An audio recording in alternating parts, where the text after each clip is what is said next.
So I've heard once or twice that I can be high maintenance, that sometimes I can cause an issue between folks and their patients.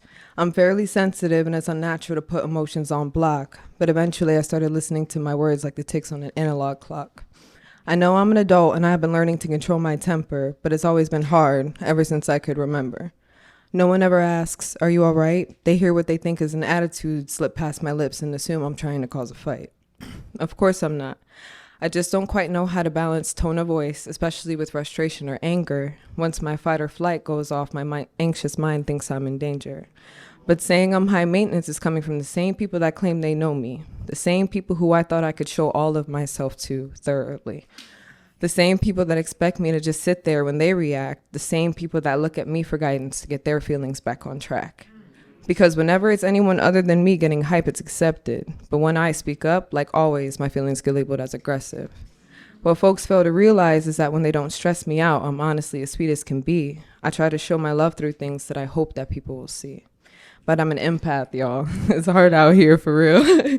Being the only one that everyone turns to is definitely something that I find to be ideal. But after a while, I just get tired. I be needing to take a break from everyone and let my brain rewire. Disappear for months in the comfortability of my own solitude, trying to understand what my mind thinks of everything and everyone, figuring out what I conclude. Honestly, I've concluded that I'm not noticed when I'm calm, when my waters are still, and when my eyes have life in them. I'm noticed when I'm a volcano, the type of combustion and eruption that you can't swim in. I'm noticed when I'm hostile, worked up, or can't control my anger. Not when people call my phone whenever the waters are rough and they need something to hold their boat in place, aka me, the anchor. Might have a lot of rage built up inside of me, but if you want me, sorry. I might have a lot of rage built up inside of me, but if you want to compare me to anything, compare me to the sea. What I'm saying is, people love the beach and the ocean, those summertime days, but since we've only explored 5%, deep down everyone is afraid. Even with those fears, you have no problem with getting in that water. You don't even let that unknown 95% be a bother.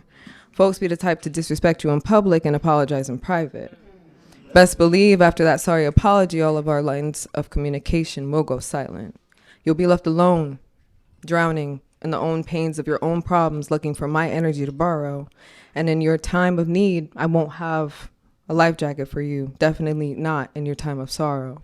So test the tides on a full moon if you want to. And that's the only reason you'll ever see my rage. I'm a person too. My feelings really aren't that hard to gauge because I communicate. I don't get worked up for nothing. I'm like the full moon shining when I express my love. You'll only experience storms, lightning, and thunder when push comes to shove. It does not make me high maintenance for wanting you to know that I am a human being. I have things that I don't talk about and emotions that I don't show, but when my waters are still enough, I keep my tides low.